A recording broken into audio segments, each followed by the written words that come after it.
padamu. Untuk Engkau aku hidup, untuk Engkau aku mati.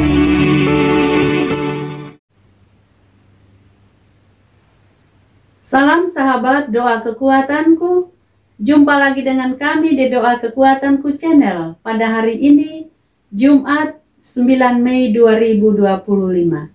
Sapaan Sabda Tuhan yang akan kita dengarkan diambil dari Injil Yohanes, bab 6 ayat 52 sampai dengan 59. Doa dan permenungan kita hari ini akan bersama dengan saya, Suster Maria Sifra PRR. Mari Bapak Ibu para sahabatku, kita mengawali hari ini dengan terlebih dahulu mengundang kehadiran Roh Kudus.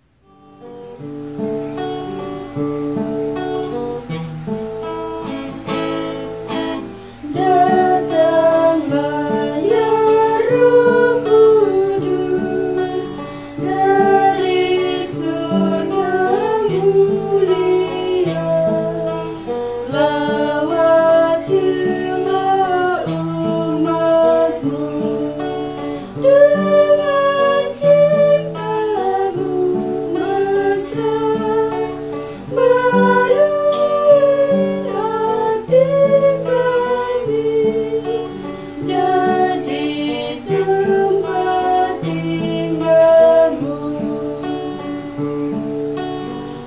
Pengajar maha bijak, Bapa Kau melarang, terang penuntun jiwa, kuatkan hati kami, lawan godaan setan, dan setia padamu. Penghibur yang sejati, penuhi jiwa kami, yang dambakan kasih-Mu.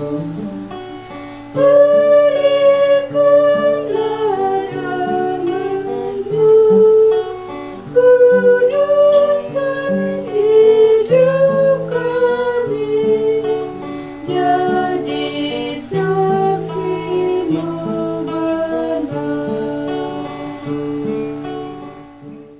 Dalam nama Bapa dan Putra dan Roh Kudus. Amin.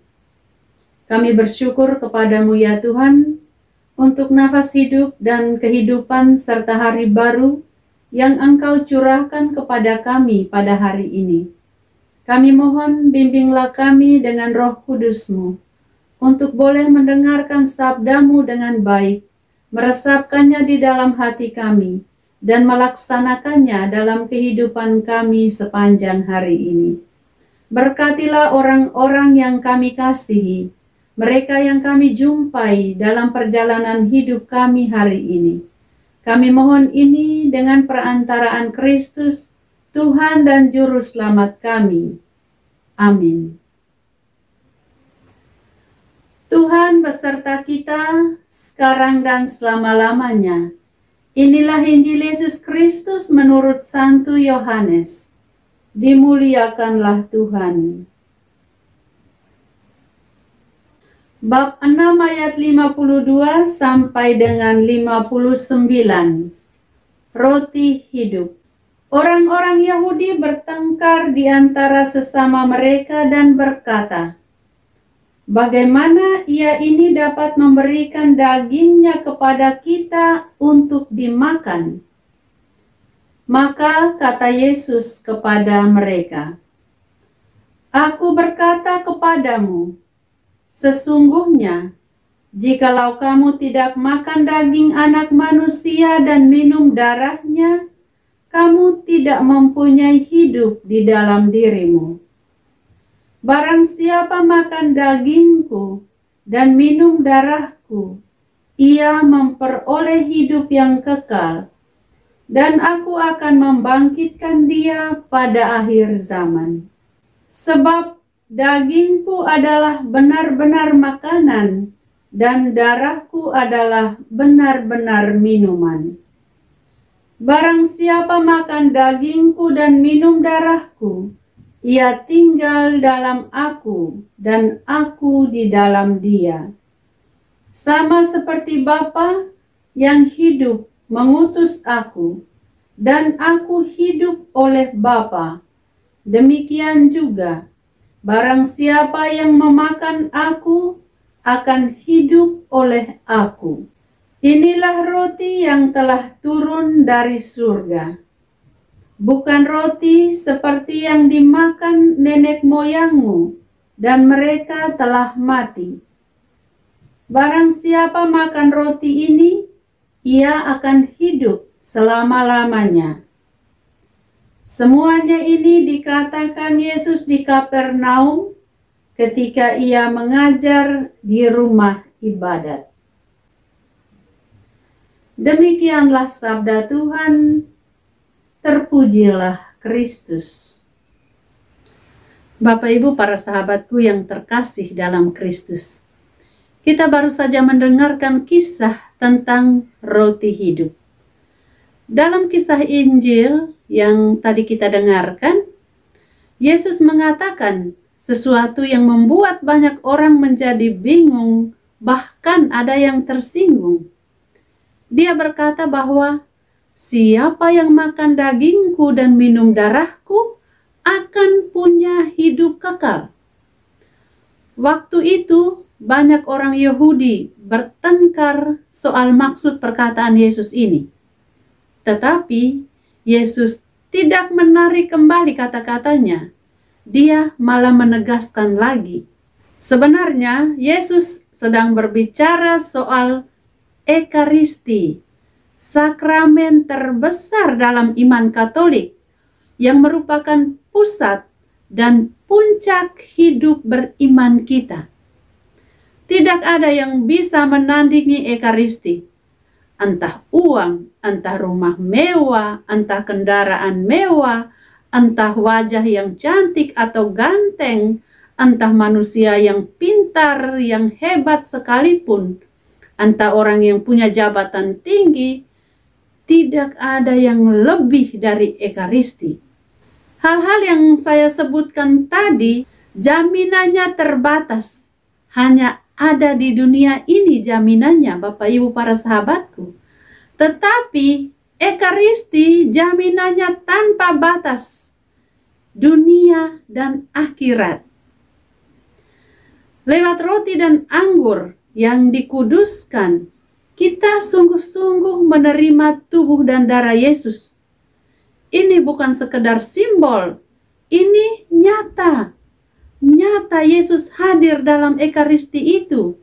Dan inilah yang menjadi kekuatan hidup rohani kita. Nah, sayangnya masih banyak dari kita yang belum benar-benar merasa Ekaristi itu penting bagi hidup kita, penting bagi jiwa kita. Padahal sebagai umat Katolik, ikut misa itu bukan suatu pilihan, tetapi suatu kewajiban. Bukan karena gereja mau mengikat kita dengan aturan, tetapi karena Yesus sendiri yang minta. Yesus bilang apa? Lakukan ini sebagai kenangan akan daku. Itu Yesus sendiri katakan, bukan gereja mau buat-buat supaya mengikat orang untuk tidak pergi kemana-mana. Tetapi Yesus benar-benar hadir dalam Ekaristi itu, Bapak Ibu para sahabatku yang terkasih. Ekaristi itu sebenarnya harus lebih dari makanan jasmani. Kalau tiap hari kita bisa makan 3 kali sehari, kita bisa minum sesuai kebutuhan tubuh kita, kita bisa makan makanan kecil sebanyak mungkin. Apalagi Ekaristi. Ekaristi itu harus lebih dari makanan apapun di dunia ini. Jadi gereja tidak menuntut kita untuk misa 3 kali sehari. Tetapi kalau kita yang punya rumah dekat dengan gereja, ada misa harian di sana. Pergilah berekaristi dulu, baru melakukan hal-hal yang lain. Kalau setiap minggu ada ekaristi di lingkungan kita, di paroki kita, di stasi kita, pergilah ekaristi dulu, baru melakukan hal-hal yang lain. Kita harus menempatkan ekaristi itu di atas segala-galanya dari aktivitas apapun yang kita lakukan setiap hari. Kalau kebutuhan jasmani kita yang hanya sementara di dunia ini kita kejar, kita rebut, kita penuhi, seharusnya kebutuhan rohani kita, kebutuhan jiwa kita mestinya lebih dari itu. Karena itu Bapak Ibu, para sahabatku, sekali lagi saya mau mengajak kita, jika ada kesempatan ekaristi di lingkungan kita, di paroki kita, di stasi kita, pergilah merayakan ekaristi. Karena itu penting untuk jiwa kita. Nah, coba kita bayangkan, Tuhan Yesus sudah memberikan seluruh dirinya, tubuhnya, darahnya demi kita.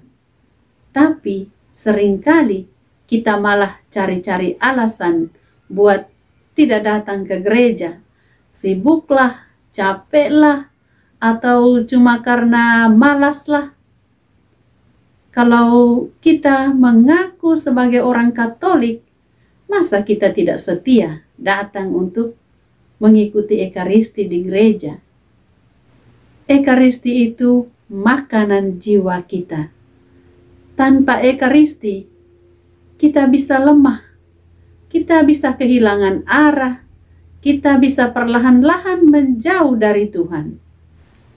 Bapak Ibu para sahabatku, hari ini Tuhan mengingatkan kita, jangan main-main dengan ekaristi, jangan malas dengan ekaristi, jangan saat ekaristi konsentrasi kita terbagi-bagi kemana-mana. Ekaristi itu bukan hanya sebuah rutinitas kosong, tetapi kesempatan untuk kita berjumpa dengan Yesus. Di sana kita bisa berbicara dengan Yesus dari hati kita, dari ketulusan kita, dari apapun yang kita alami. Saat kita menerima tubuh dan darah Kristus, kita bisa bicara apa saja dengan Yesus yang saat itu benar-benar hadir di dalam diri kita. Yesus yang benar-benar tinggal di hati kita.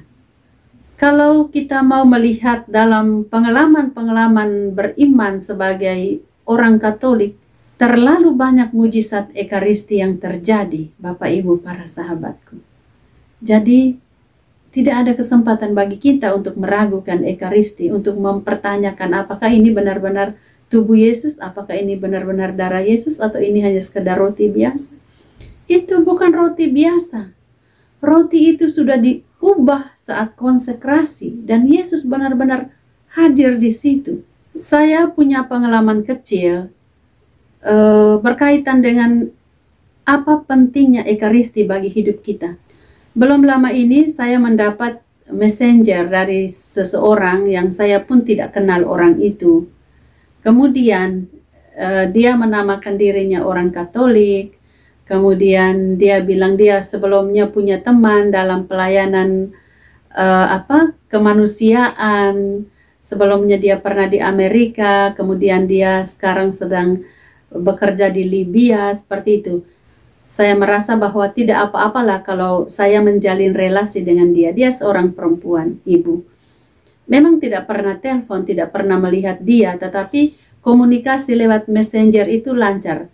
Lalu saya sering juga mengirim link ke channel Doa Kekuatanku ini kepada dia, meskipun dia tidak mengerti karena ini dalam bahasa Indonesia dan dia bahasa Inggris. Tetapi setelah kami cukup lama berkomunikasi, saling menyapa, mengirim renungan, dia juga kadang-kadang mengirim saya gambar-gambar kudus seperti itu.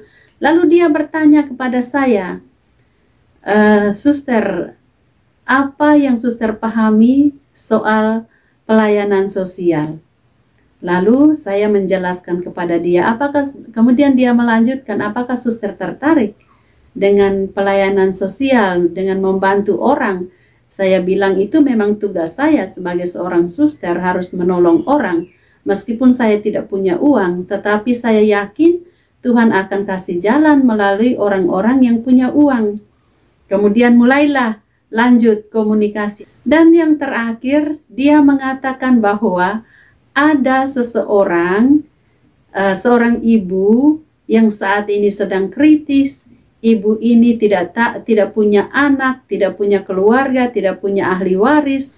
Dia punya sekian miliar uang euro yang tersimpan dan dia mau memberikan kepada siapapun yang bersedia untuk menyalurkan dana ini untuk kepentingan orang-orang miskin, seperti itu. Sebenarnya saya sudah tahu bahwa ini sudah arahnya ke hal-hal penipuan kalau sudah seperti itu.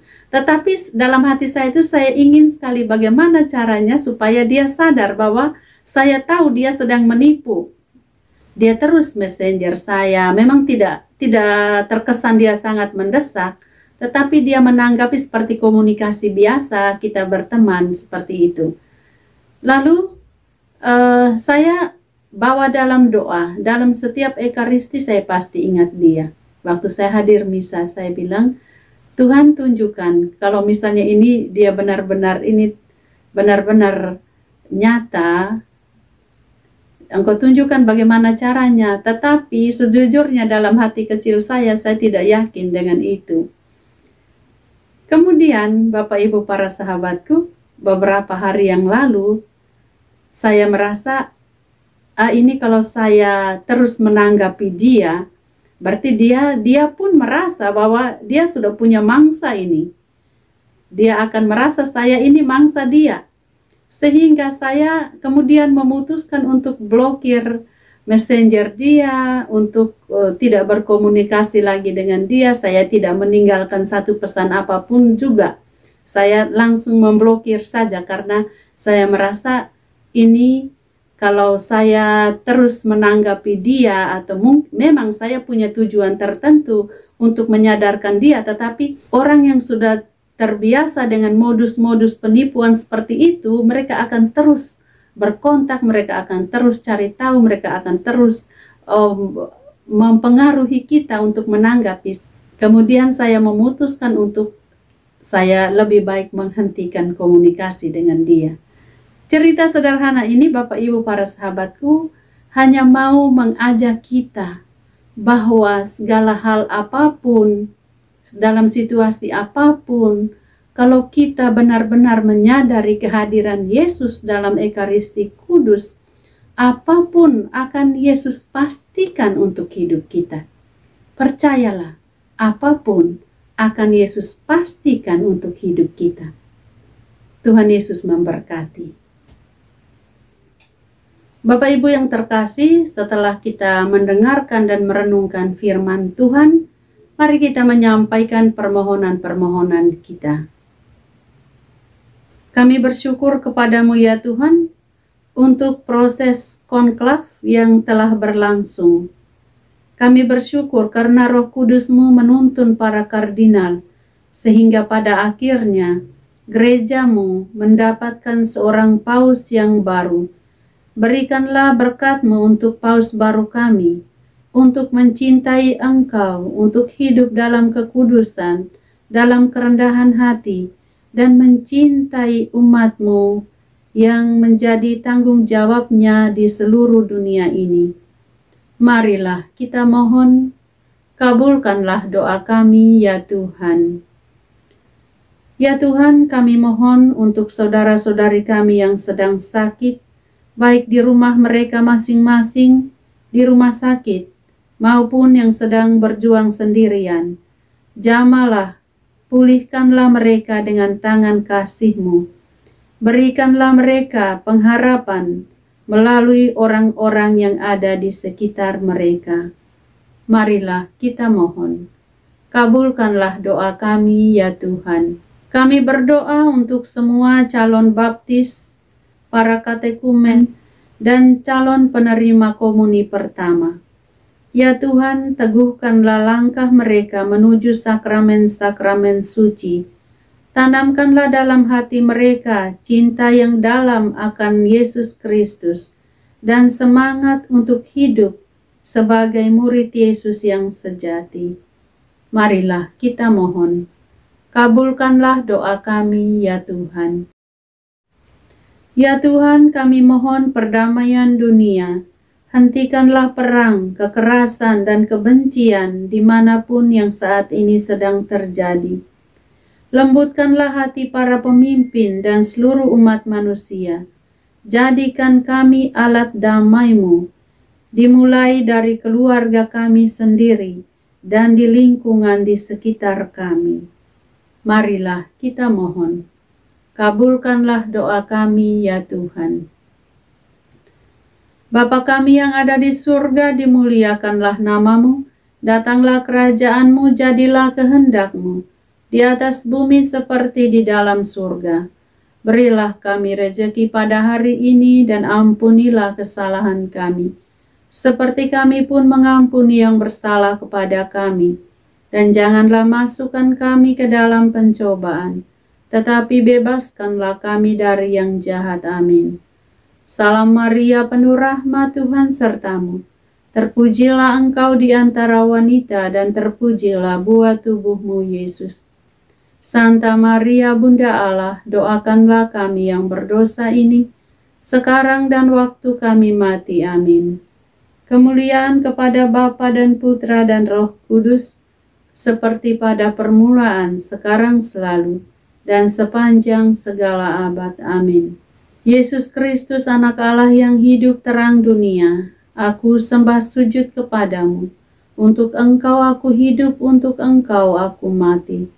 Yesus Kristus, anak Allah yang hidup terang dunia, aku sembah sujud kepadamu.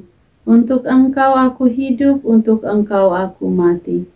Yesus Kristus, anak Allah yang hidup terang dunia, aku sembah sujud kepadamu. Untuk engkau aku hidup, untuk engkau aku mati. Santa Maria Reina Rosari, doakanlah kami. Santo Yosef, doakanlah kami. Santo Gabriel, doakanlah kami. Santo-santa pelindung kita masing-masing, doakanlah kami. Mari Bapak Ibu para sahabatku yang terkasih, kita siapkan hati kita untuk menerima berkat Tuhan. Tuhan bersama-Mu dan bersama rohmu. Semoga saudara-saudari sekalian diberkati oleh Yang Maha Kuasa, Bapa dan Putra dan Roh Kudus. Amin. Terima kasih Bapak Ibu para sahabatku yang terkasih telah hadir bersama dengan kami dalam doa dan permenungan kita pada hari ini. Kita akan berjumpa lagi di doa dan permenungan pada hari-hari yang akan datang. Kami akan selalu hadir untuk menyapa setiap hati. Jika rasa ingin menyerah, doa jadi kekuatan. Tangan Tuhan terulur menyapa. Aku hanya sejauh doa. Dalam doa semua terungkap. Dalam doa hati tenang. Dalam doa jiwa menyesal. Dengan doa berkat melimpah.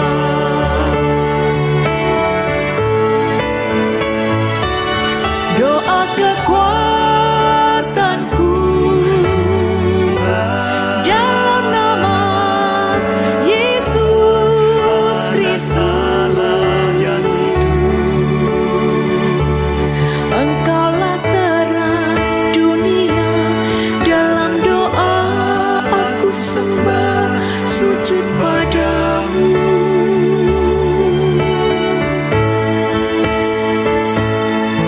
doa kekuatan